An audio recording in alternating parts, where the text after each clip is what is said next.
nationally so that we create a good internal market. Some of the deficiencies in children, in the youth, in terms of the quality of food that they eat, what's wrong with promoting it as part of what can be given in our schools as school feeding programs? And we create a very big internal market and a new generation that can move away from junk and get into healthy living. That is the quickest I can summarize my points. But thank you so much for giving us this opportunity.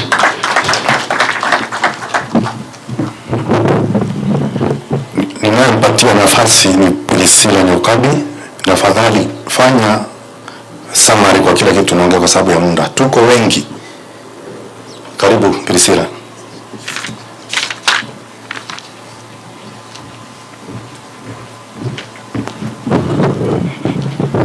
Asante sana, Your Excellency the Deputy President, our ministers, our members of parliament, our peers.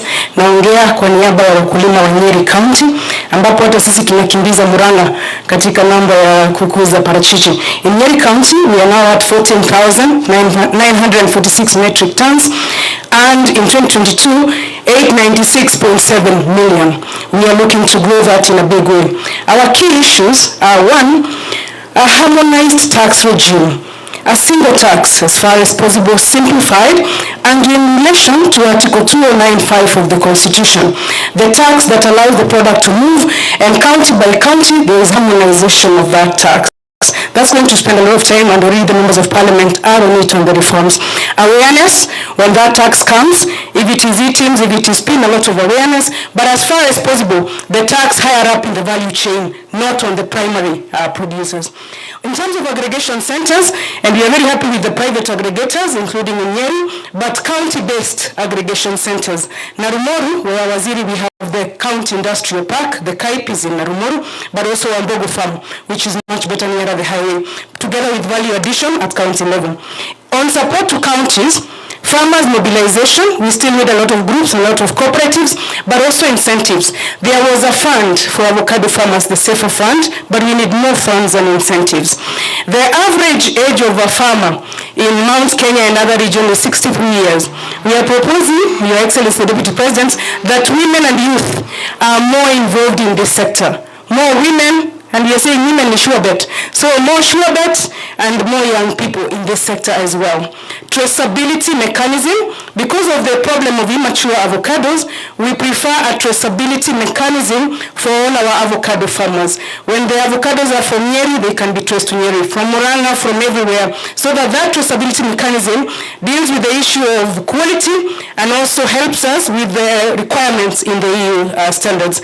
On the markets, China still remains a potential market, changing to unripe instead of the frozen, the unripe fruits, the unripe avocados, with a number of days for their ripening. But as far as possible, and I'm very happy also about the EU EPA, the 27 member states, the EPA market and the EU market, I think that needs to be our biggest challenge. And we promise that this sector will grow in many, many ways. And lastly, Your Excellency the Deputy President, the farmers of avocado are also farmers of coffee, so fertilizer for the coffee farmers, and using avocado for afforestation. Remember, avocado is also a tree within our environment and greening and tree sector. So just looking at all that, I don't know what you call it in government, the one sector approach, so looking at avocado also to address other problems that have been in other sectors, including coffee, but making sure that the fertilizer does get to the farmers on time. Nyeri can actually do the two crops, and we can have the delayed crop. So in Nyeri, we're also looking forward to joining the rest of the country in making the avocado the best crop. And just lastly, for me, private sector led, as much private sector as we can have in this sector. Some government support, county government support, but very largely private sector led. Thank you very much, Deputy President. Na leo pia naomba sisi tuko hapa tupewe parachichi. Asante sana Mheshimiwa Nyokabi. Sasa nitampatia nafasi Hassan Warindwa. Karibu.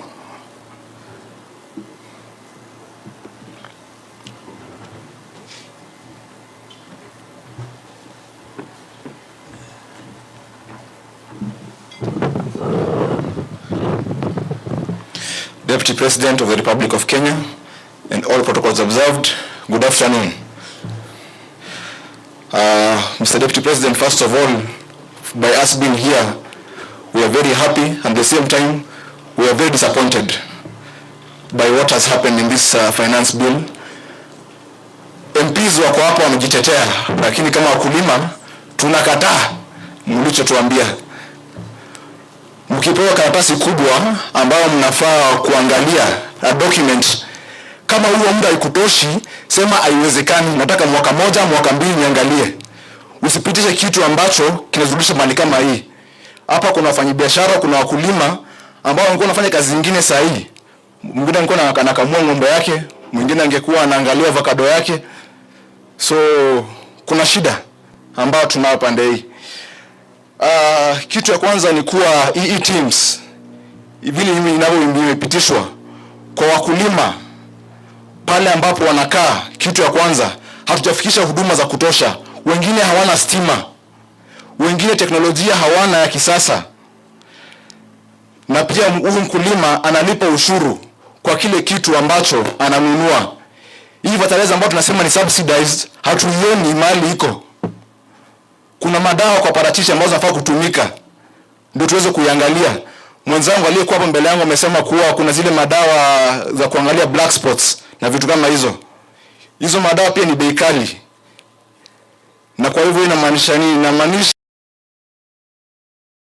huyu mkulima tukimkata ushuru county, lakini county hawaangalii mkulima. Kazi yao ni kuangalia barabara ili mara tupate pesa kwa mfuko amalizane nayo. Tuna huzuni sana kwa hiyo. Alafu kitu kingine ambayo ndugu alikuwa ameongea hapa ni kuhusu rejection of produce. Personally mimi ni mkulima na pia mimi ni exporter, na ningependa kusema kitu moja. Kuhusu rejection of produce, ni pande ya serikali imetuangusha. Kwa nini? Hizi extension services zinafaa kuwa zinapeana kwa mkulima. Huyu mkulima aweze kufunzwa kuanzia mwanzo mpaka mwisho, hiyo avocado na ipalilia namna gani, unafaa uiangalie vipi, na ni muda gani unafaa kukana hiyo avocado kabla ukate kwa mti. Maana exporters wengine ambao wako hapa watakwambia kwa avocado inafaa kuwa inakaa mwezi 6 kabla iweze kutolewa kwa mti, lakini wakulima wengi hawajui hivyo. Inafika mwezi 4 anakata, anaenda nayo.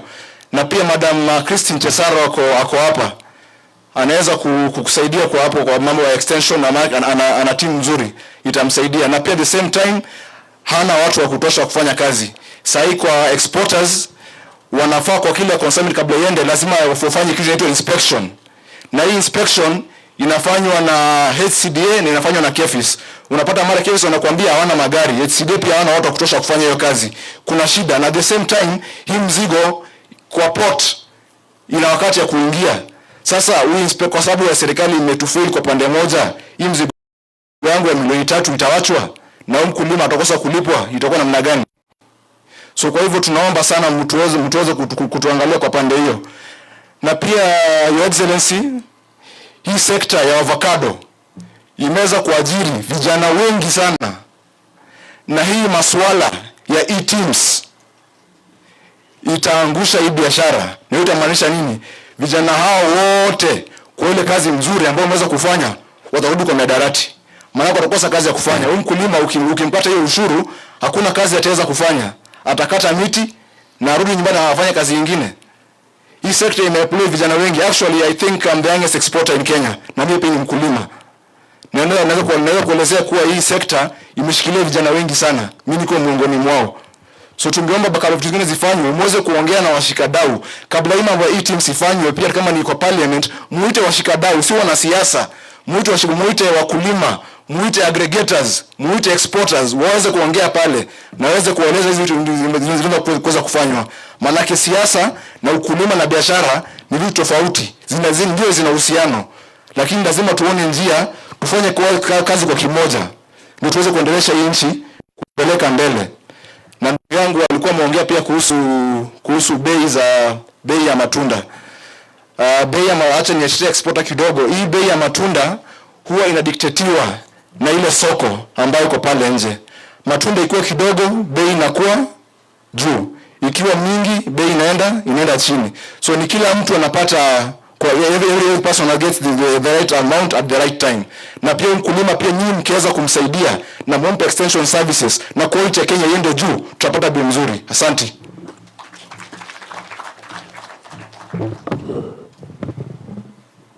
Daktari Jeremiah Ng'ang'a.